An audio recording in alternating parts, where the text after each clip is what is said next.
Welcome, it's Ronsley. This is another live recording of Should I Start a Podcast? And today you're in for a treat because we're going to talk media, we're going to talk access to cool events, we're going to talk rocking your podcast. But before that, a couple of hours ago, We Are Podcast 2022 tickets went on sale.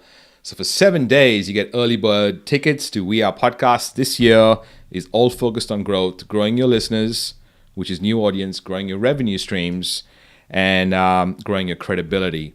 So wearepodcast.com is where you go to get all the tickets and all the cool stuff. Actually, be in the group, We Are Podcast group. Go find that on Facebook and get all the updates with speakers and any sort of new cool stuff that we're going to announce will be announced on that group first. So go find that. Today, I'm going to talk about the mistake number 62, which is wanting everything to be perfect before you release your podcast. And by the way, we're all guilty of that, myself included. So I'm going to talk about that and give you some examples of what to do when you're in that state.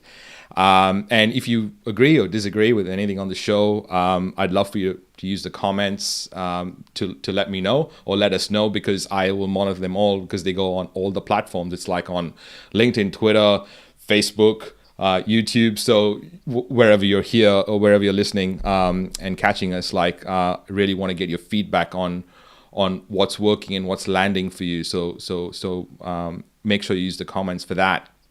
And finally, today's show, we have Laura Michelle Powers, who is just amazing at really, really cool things when it comes to a podcast. He's actually the author of a really cool book, which is all that every podcaster wants to know. And it's really crazy because I've had a podcast for a decade now, maybe more, and I kind of have the same sort of things that I want, which is more listeners, more revenue, more credibility. And her book actually talks about all that. She's been on some crazy shows and has been on Will Ferrell's Burgundy podcast. So I want to talk to her about that. But Laura, welcome to the show. Good to have you. It's such a pleasure to be here. Thanks for having me.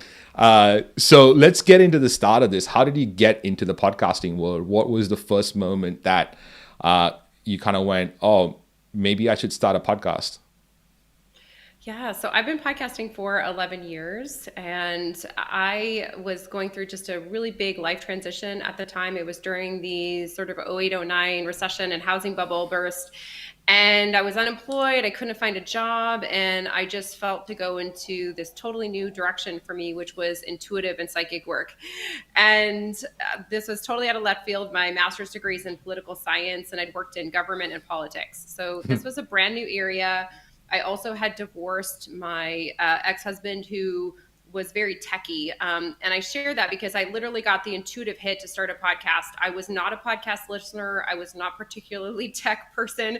You know, my ex-husband did all that when we were together. And so I literally was like, what do I do? I had to figure out what a podcast was, how to start it. And it was, you know, just like you've been a podcaster for a long time. It was such a different time to create a podcast then versus now, when there's so many like tools and resources and communities and trainings. But I just, figured it out. And very quickly, I realized the incredible opportunity that podcasting provided.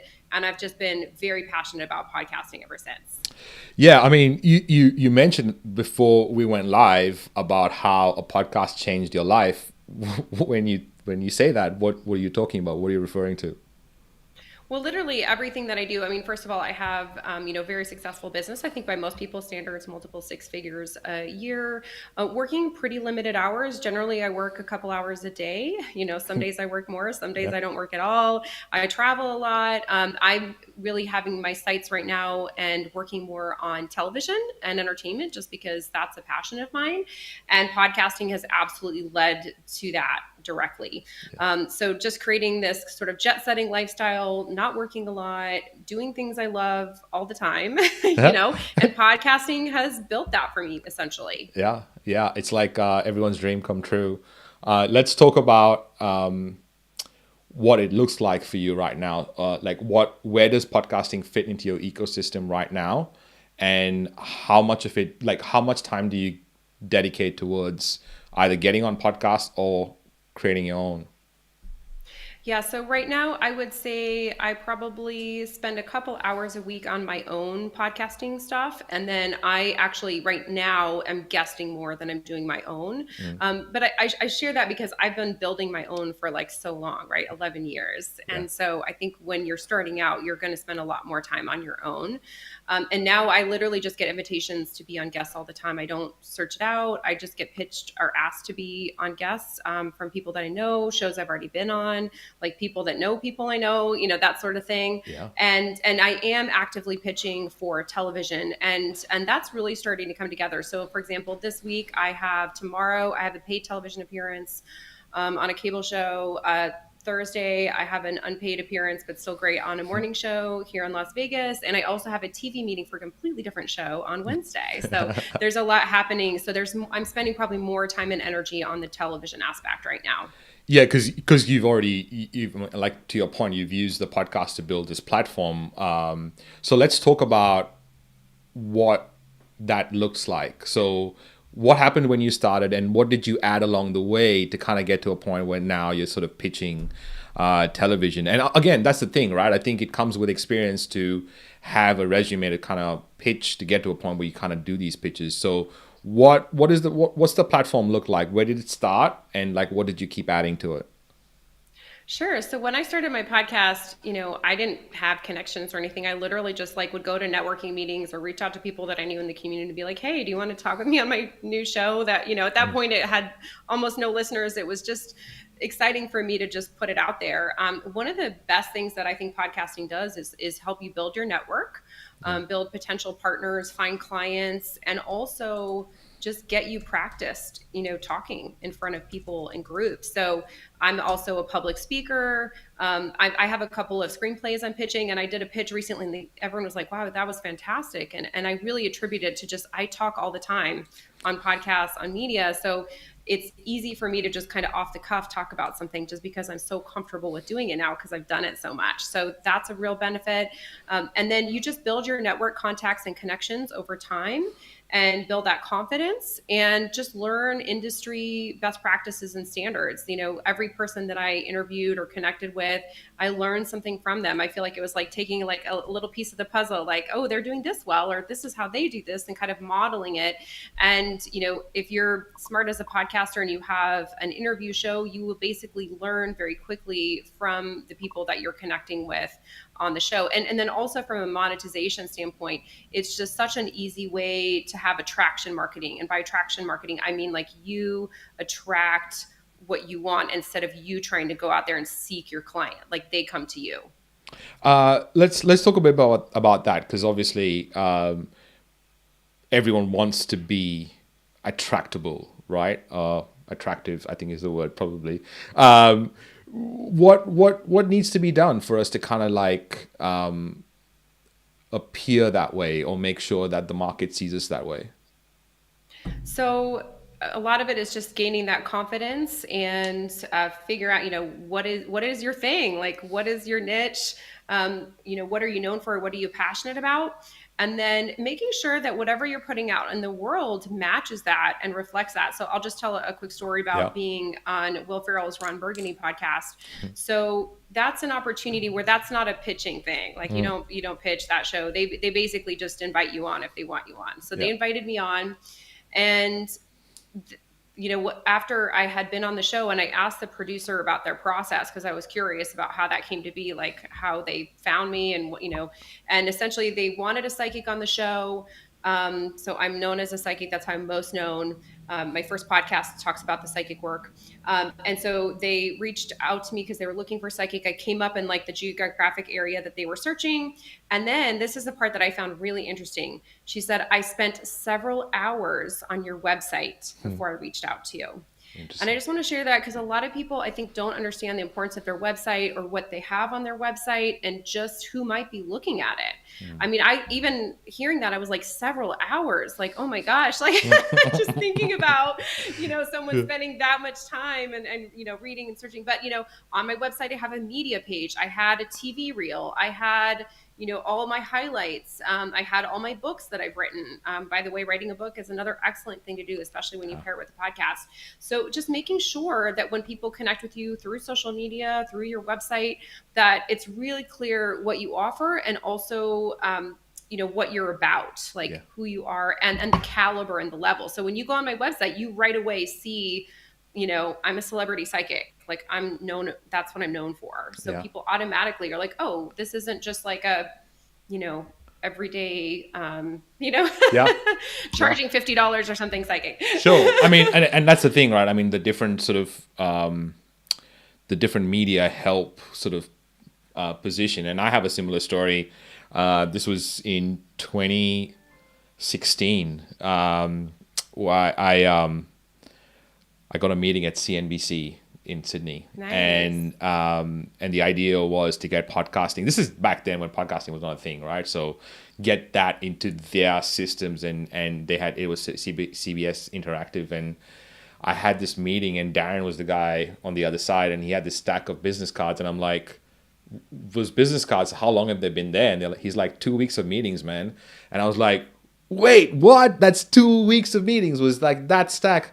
So I literally threw my business cards out and decided to write a book. And the book has been absolutely phenomenal in getting access to things, because it's the credibility stack, right? It's like, that's what you're trying to. Let's talk about the credibility stack for a second. Like, what have you done to keep bolstering, and what do you continue to do to keep bolstering your credibility stack?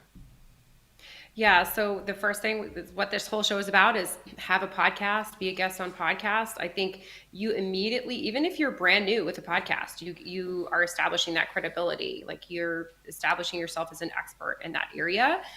Writing a book just kind of bolsters that, and it also provides like very in-depth, information that people can seek and reach out. And then once you've written a book, I think it's so easy to write more books. Like, the first book is absolutely the hardest. So just keep it going, and get focused on niche wise what you want to put out into the world. And the media piece, I think the media piece is huge. A lot of entrepreneurs don't understand just how powerful media is, podcasting and other media. It helps build that know, like, and trust factor, and it does it very quickly. I tell you what, if you are on the news, suddenly people take you seriously. And it was really interesting to see in my family, because there were kind of mixed reactions when I started in my sort of spiritual psychic work. This is not a typical thing in my family whatsoever. I have a lot of people in medicine and science in my family. Like, this is very outside the box.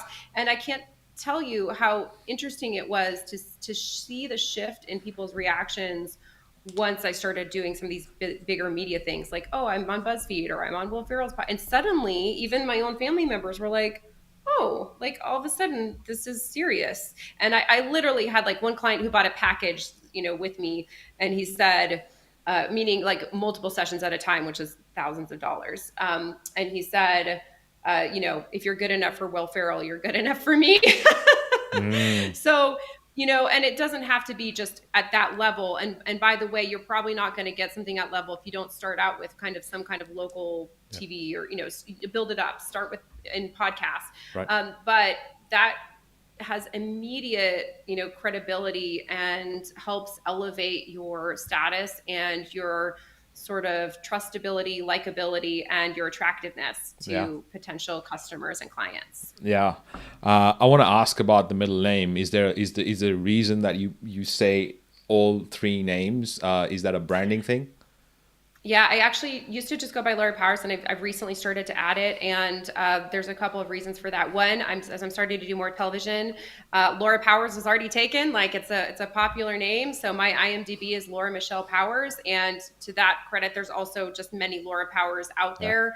I'm a singer and a songwriter, and I've literally had so many people be like, I love this song. I'm like, that's a different Laura Powers. Like, so it's a recent thing within the last couple of years that I've started to try to add my middle name just to differentiate between myself and Smithy. Yeah. There's also a Laura Powers Simpsons character. So if you Google Laura Powers, that may be the first thing that comes up.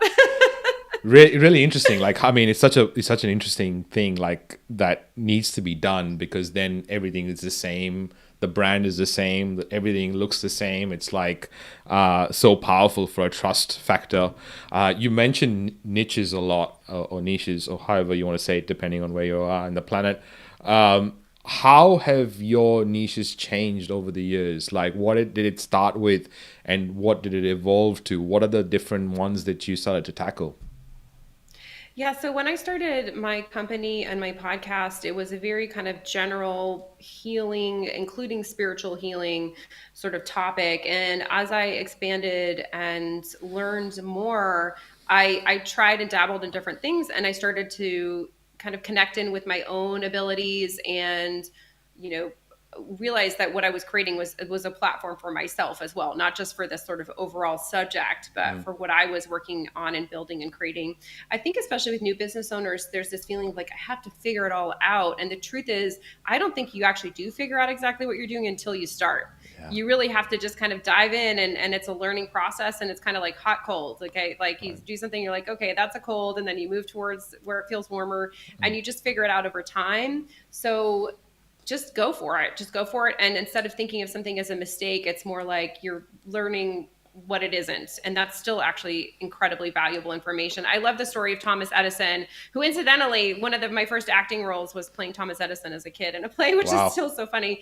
But, you know, he tried, I think it was like thousands of filaments before he found the right filament for a light bulb, you know? So what if he'd just given up? You know, I think we just all have to remember that process, that we're all going through some kind of creative, you know, process, or just figuring out like what is our thing, and just basically don't give up until you figure out what that is. And also that it may be kind of multiple things. Like in my case, even, you know, I'm an entertainer. I do comedy. I used to make my living as an actress. I did improv. I'm a psychic. I'm a podcaster. And then what came forward for me, this opportunity for like the number one podcast in the country, which happens to be a comedy podcast, which was improvised, which was the Ron Burgundy podcast. So it like basically so many of these different things that I have done sort of fit really well for that particular opportunity.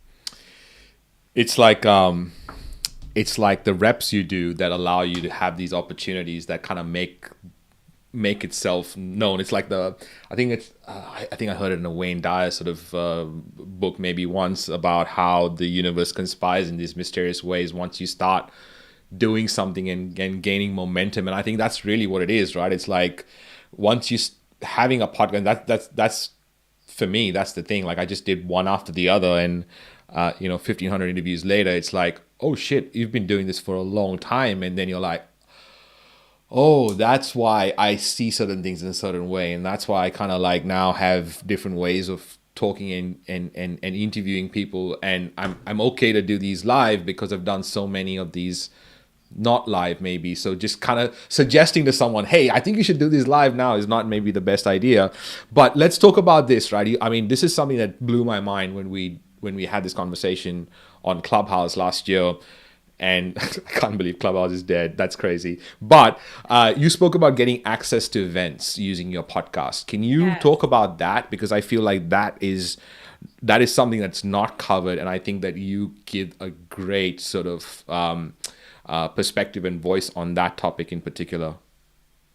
Yeah, this is something I'm really passionate about teaching. A lot of podcasters don't think to do this, and it's such a powerful thing. Actually, if you are interested in my book, Rock Your Podcast, I talk about it. I give like an actual, you know, process for how to do it. But so in terms of my background, I started actually on kind of the other side in media relations. I worked at the University of Colorado in the press office for the president's office. So essentially, we were the liaison department for press for the university system and the president.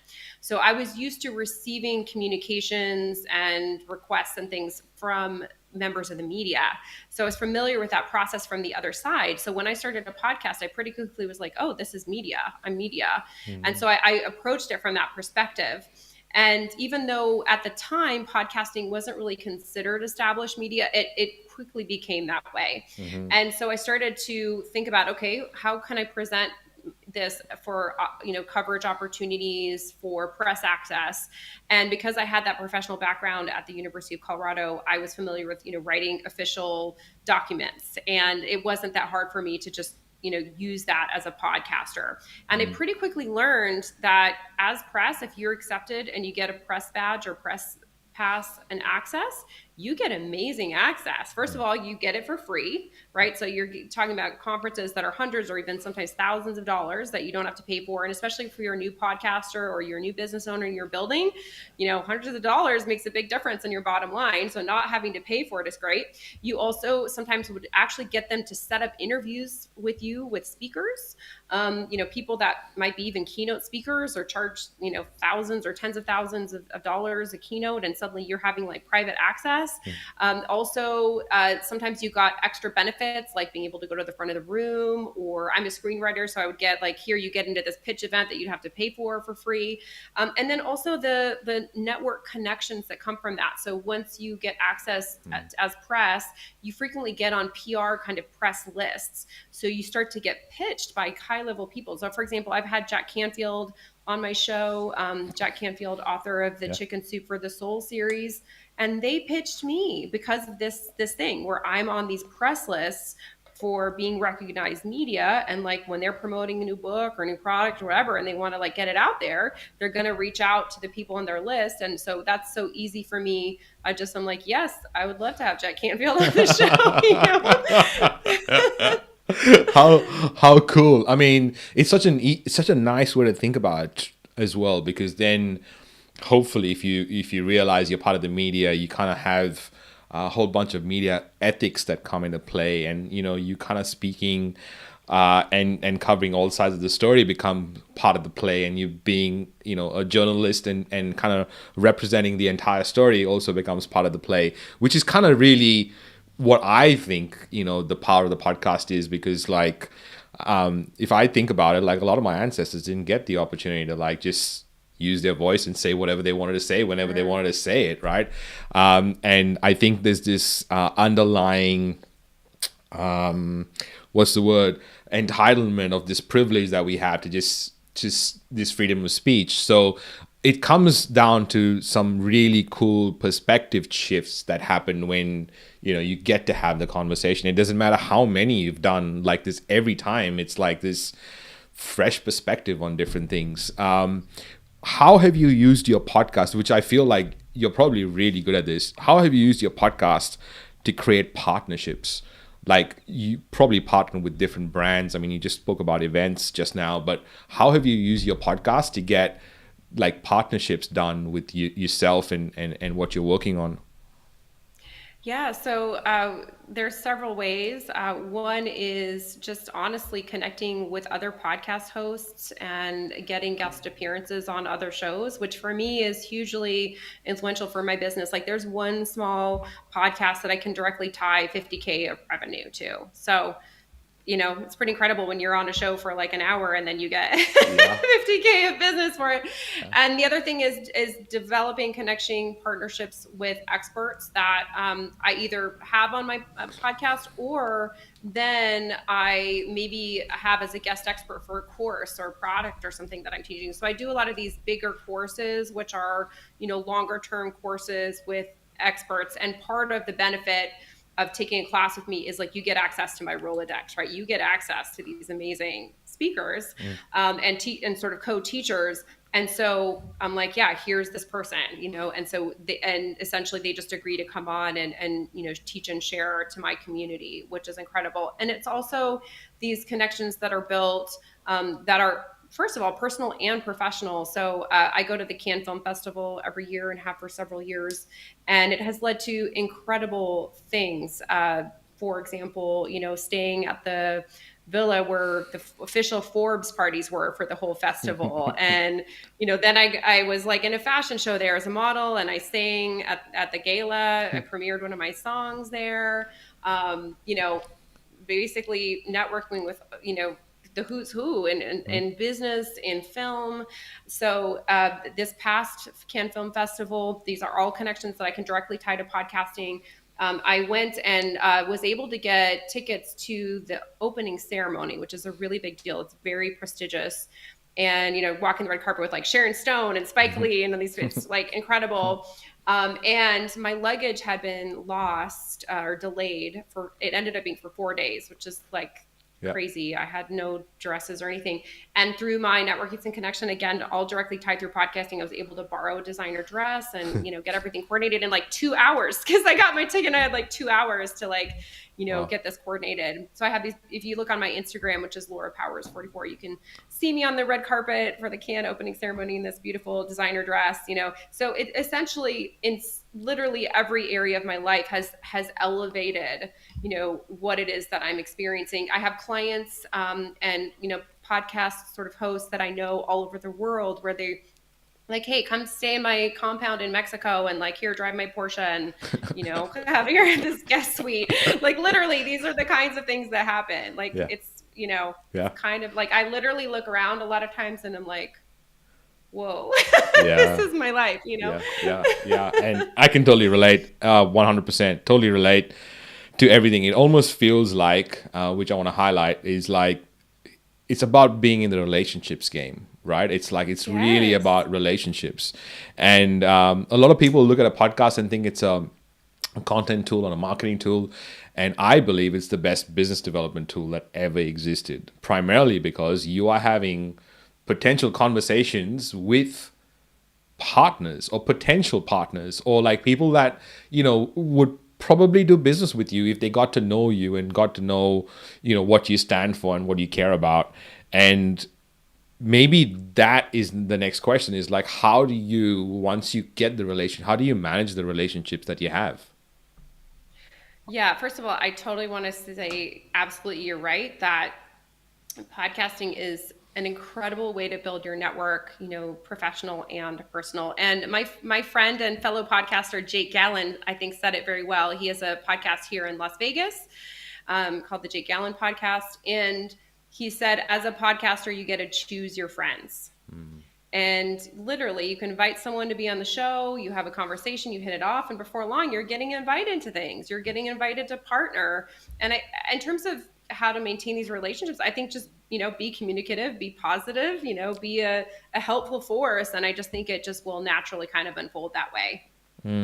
So being sort of like of service to them, like seeing what you can do to help them, and how it's sort of like a win-win-win scenario, I think all around is probably the way to look at it.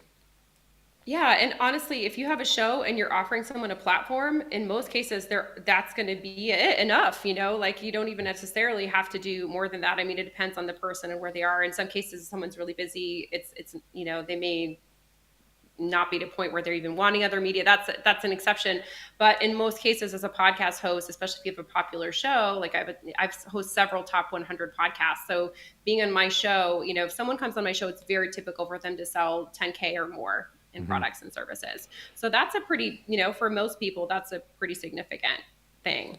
And it's really interesting how you say that, because it's like, I think that's what the power of the platform is. Like once you put all this effort into creating this platform, you've got to use the platform in a way that it can be used, like how you're sort of talking about with these events. And are there other stuff in the book that we should know about that like are really cool ways to use your podcast? Well, yeah, one of the things I specifically talk about is how to book media. So I think most people are interested in the idea of television or kind of bigger media, but they just don't necessarily know how to do it. And it seems like this kind of elusive thing. So I go very specifically into some details of like, how do you learn about television opportunities? How do you pitch? How do you network and connect with other people in the media? And I think that's very effective, both as a podcaster and to level up the awareness for your podcast, as well as if you want to explore, other television and media opportunities. So let's talk about your process then, or process depending on where you're at. What happens before you hit record? What happens when you're recording, and what happens after you finish the record? What's Laura's process like? So it's interesting because when I was a newer podcaster, I think I felt like I had to do a lot of prep and I would pre-prepare questions and I would even have like the same questions that I asked some of my guests. And now as I've been through this process so many times, I really like to just kind of have an organic conversation and have it be more kind of off the cuff and in flow. That said, most of my guests at this point, I have some kind of connection to. Maybe they're a repeat guest or they've been referred by somebody, and that's really helped too. Where it's kind of like what you're talking about, like your podcast network becomes your personal and professional network in a Mm-hmm. way. And then in terms of my process, I have a whole team that helps me with my podcast. My editor is, in New York, and at this point, he's been working with me for several years, so he knows pretty well what I like and what I don't like in terms of the content, and he basically takes the first stab at it. Then take a listen to it, and if there's anything that needs to be, changed, then I let him know. It's a pretty streamlined and simple process Yeah. at this point, and I think I could probably do more with the video element, and that's something that I'm kind of working on and thinking about. But yeah, it's a pretty simple, kind of intuitive process for me at this point. So what if anything gets in the way of you making the podcast? Like, I mean, there are lots of moving, spinning plates. The recording, the editing, obviously the editing is taken care of, publishing, marketing. There's a lot of things that are happening, sponsors. Like, so what, if anything, gets in the way, or like, is there any sticking point? Honestly, at this point, I just have a fairly busy schedule, and that's totally for my choice. And it's right now it's busy in the sense that I'm working on building more on the sort of entertainment side. Like I really want to be known more in entertainment as a singer, as a writer. I used to make my living as an actress while I was building my psychic business, and I essentially was like, I don't like this whole being poor thing.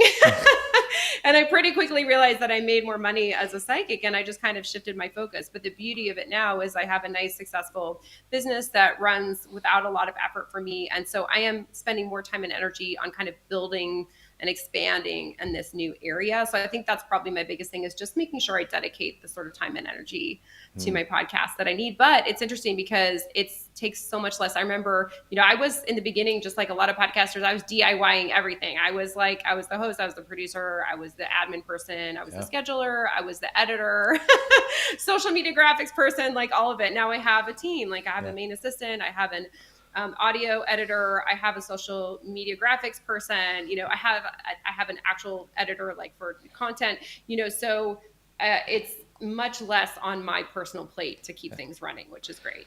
Which is crazy because, like, I think in business in general, or when you're starting anything, like, there's all these like different things that you got to learn to do, and just have to learn to do it and get it out of the way so that you can get to the next step, so you can hire someone to get it done, and you can do the things that you like to do, which is obviously like is socializing and making network connections, which is it seems like it's just in your wheelhouse, right? You doing that.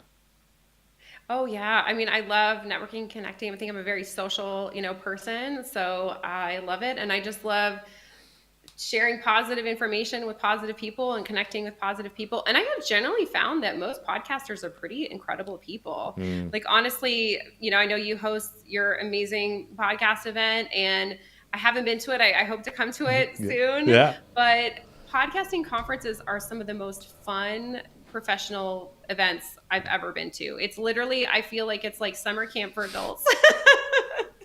It Like, totally. I mean, don't get me wrong. There's a lot of, really effective business stuff that happens, but I swear some of the most incredible meetings and networks and connections, like we're hanging out at the pool in Orlando, and then we're like, oh yeah, I want to be at each other's shows. Cool. Oh, we just happen to be like top 50 podcasters or whatever, and it's a huge audience. Yeah. These kinds of things just kind of happen very organically, and essentially, podcasters are influencers, and you're just networking and connecting with a lot of other influencers. And even if that particular person may not be someone that's a good partner for you, I guarantee they know a bunch of people that are. 100%. And I couldn't have said it more. It's like, I don't think people realize that podcasters have a platform, they have a voice, they have people that listen to what they have to say, and just kind of having access at any podcast conference to a whole bunch of podcasters is a really powerful thing, right?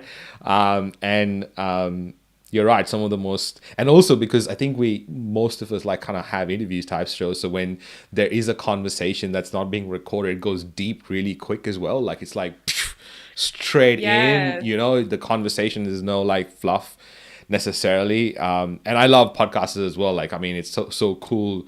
And We Are Podcast, the way I run it is I have the speakers that come for We Are Podcast, but then I have a speaker retreat for 3 days after that. So all the podcaster speakers are hanging out in this one spot. So it's like it's my Christmas. So I literally created it because I wanted it, and I wanted. It's the most scariest thing I do by far is to have this event and try to fill it, but for sure one of the most rewarding things that I do as well.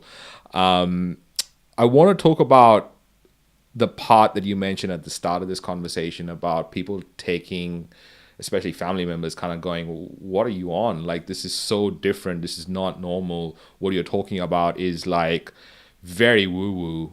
I want to ask you that question, and I'll sort of talk about the mistake and then come back to like some of the tips and tricks you might have for new podcasters. But this is really important because I feel like a lot of us have these things that we want to say, but might not say it because, what if it ruffles the feathers? It's not the popular opinion. How did you go about dealing with that? Yeah, first of all, if you're experiencing that, I have a lot of compassion for you. I think one of the hardest things you can do is step forward into your authentic voice, even when it's not the popular opinion. And I think there's ways to do it where you can be safe, like, maybe not trashing certain viewpoints, just sharing your own is one of the first tips is just focusing on the positive and what it is that you want to share and provide. Also, just recognizing that not everybody is going to be your market. They're not going to be in your circle, and that's okay. So basically just put your messaging out there and focus on those that are aligned with you or that want to hear what you're saying. And over time, those people will just start to connect with you if you keep doing it. And not to take it personally, like even with my sort of psychic spiritual work, I don't expect others to believe what I believe. They literally don't see the world the way that I do. I mean, I'm a clairvoyant. I see ghosts. I see angels. I see, dark entity things. I see crazy stuff for most people. Like to them, it's sci-fi or fiction or something. And like, that's okay. Yeah. I'm not expecting them to believe what I do. I'm not going to accept being attacked by someone.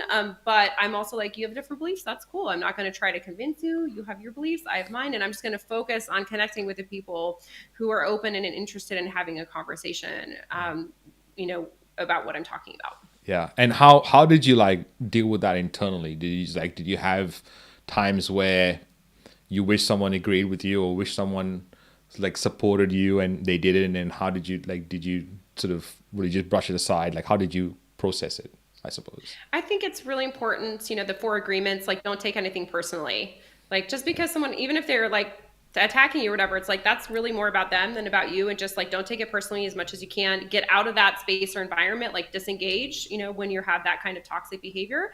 And then the other thing is just connecting and creating with those that are. And honestly, the podcast is one of the best things I ever did because I pretty quickly, put that messaging out there, and then people started to reach out and connect with me. So I have people say, do you deal with a lot of skeptics or is it hard for you? And I'm like, no, people just come and they're attracted in, and like my whole circle is extremely woo.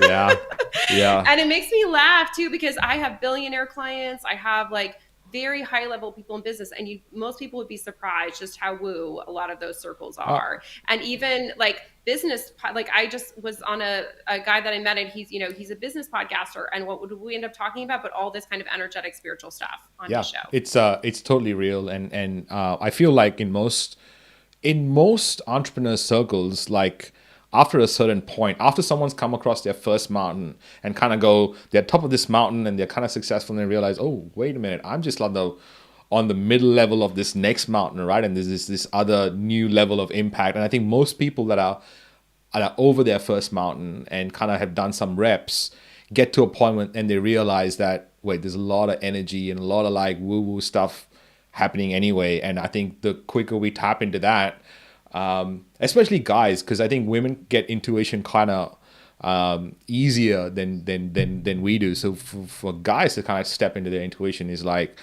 and I believe that a lot of the entrepreneurs these days, especially the ones on the personal development journey, right, the impact ones, the ones wanting to make this difference, I think we all kind of on the same kind of thing. We feel the energy, we know the intuition, we know suddenly like that miracle happened, that is insane, and in awe of it, but then you realize the other reps that have been done around it for that to maybe occur. So I'm always, every time I have these conversations, I'm super excited because it gets to different parts. I'm just going to talk about this mistake and come back to you, and I'd love to get your thoughts on it as well. But then I also want to ask you what your tips and tricks you might have for new podcasters that are starting off. So, ladies and gentlemen, today it's mistake number 62. If you want a whole list of mistakes that business owners make with their podcast, because usually what happens is, like, you're a business owner trying to make a podcast, and there are these little small things that you don't get as a podcaster. So there are these little mistakes that we make that can be avoided if you just know what they are. So go to mistakes.wearepodcast.com, download your copy. Today is number 62, which is wanting everything to be perfect before you release your podcast. And this goes for anything you put out there, right? Even when I put a post out, irrespective of how many years I've been doing it, I kind of want it to be perfect because I'm like, oh, what if no one reads it? What if it doesn't get traction? And it's just a common thing that we all deal with. And I think just understanding that the time you put it out and you actually publish it allows you to know more. And once you know more, hindsight is always 2020. You can always change perspective. You can always learn from something that you've just done. But wanting it to be perfect before you publish it is like kind of saying, I want to run a personal best marathon, but never run more than a couple of meters or 100 meters, and there's the big difference, right? If you've never sort of walked or run, or you're not fit enough, then it's hard to kind of think of a personal best marathon. And same thing happens with podcasting. It happened to me the first time I went and tried surfing. I was like, why are we this was a 3-hour surfing lesson, and we were on the sand learning to balance on the board for 90 minutes. And the first 90, I'm like, why? The water's just there. And then when I got into the water, I realized why we had to spend the 90 minutes on the sand. So I think podcasting is just like that. Go get your mistakes. Don't be perfect before you start, because I think you just keep evolving over time, to what Laura was talking about at the start of this interview. The big changes that happen when you start a podcast and you have these reps and you have these conversations, then you start to maybe find what you care about more. And then you find that you're going to double down on certain things, and some things stick and some things don't. And only by doing the reps do you actually find out what they are. I completely agree with you, Ronsley. I just think that the best way to make progress is to just go for it, and you even learn what not to do through that process, or what it is that you might even need to shift. Just again, that Thomas Edison example, he didn't try to pick the perfect light bulb right away. He just was trying to get something that would work as a filament, right? It's this process of trial and error. And you know what? Most people are pretty forgiving, actually. If you put something that's heartfelt and meaningful out there, people will feel into that purpose. And, when I look back on my first podcast episodes, and yeah, they're absolutely very amateurish, and I was and it was a different time with podcasting. They said it was so hard to figure out how to do things, 10, 11 years ago. Yeah. And I left them there for a reason, because I want people to see, look, just start. The most important thing is to start and then to keep going. Because I think some podcasters start and then they kind of hit this wall and they quit. And if you look at the number of active podcasts, it's, tiny fraction of the number of podcasts out there for that reason. So just, don't be a perfectionist. Just kind of do incremental upgrades and just keep going. Yeah. Yeah. Okay. So let's sort of land this plane. You've been doing this for a long time. 11 years is a long time doing podcasting. Obviously, lots of things are different now. We've got AI and the blockchain and all these kind of NFT stuff. But for someone starting right now, what would you sort of say, hey, don't focus on this, just focus on that? What's some of the things that you might have? I think just focus on creating interesting conversations and something that's meaningful. I think a lot of early podcasters get too focused on the tech, and I get it because it can feel a bit overwhelming, but just, make sure you have quality enough sound and just get that content out there. And I can't speak highly enough to the benefit of networking and connecting with other podcasters. So join podcasting groups on social media, attend in person if you can, podcasting conferences. I swear every time I go to podcasting conference, I get all these bookings just as a guest, which is very helpful for my business. And also it's like literally I have this incredible network of friends like all over the country and the world that I can go hang out with, stay at their house, Yeah. like, just have a great time with. So and it's so much easier when you're not alone, so if you just are psychologically just feel like you're trudging along without support, emotionally or on the technical side, that's really hard. But if you have a group of people, like I have this this text chat with a bunch of people from Podcast Movement, which is one of the sorry, this one is actually from Podfest, at one of the big podcasting conferences here in North America. And it's fabulous. Like literally someone will be like, hey, I want to do more speaking gigs. Any suggestions? And they'll be like, bam, bam, bam, bam. Like, here's a Yeah. bunch of ones to apply to. It's really that easy. It's incredible. It is. I mean, I've been to Podfest a few times, and I love Chris and everything that he sort of represents. I think he's brought his culture into Podfest, which is this whole family Yes. belonging, and I love how he's done that. He's so hospitable. What a nice dude. Just before we wind up, people, ladies and gentlemen, healingpowers.net is Laura's website. But Laura, if someone's looking to find your work and connect with you, where's the best place to do that? Yeah, my website, healingpowers.net, is great. I'm on Instagram, so Laura Powers 44, so 44, the number not spelled out. That's an angel number. That's a nice, easy way to connect with me. And yeah, I have tons of appearances on television, also on Spotify. And as a singer, that's one thing I'm doing more. My television appearance on tomorrow is I'm singing, which is great, is Spotify, and my artist name is Laura Michelle Powers. So all of those are great ways to connect with me. Amazing. Ladies and gentlemen, catch us on another one of these live recordings. We've got one coming tomorrow with Rob Greenlee, who's podcasting Hall of Famer and VP of Libsyn as well. So we have him on the show. And I've got another few amazing guests coming up. So catch us live. Laura, thank you for your time. Thank you for doing this. I appreciate you so much. And everyone else, I'll talk to you soon.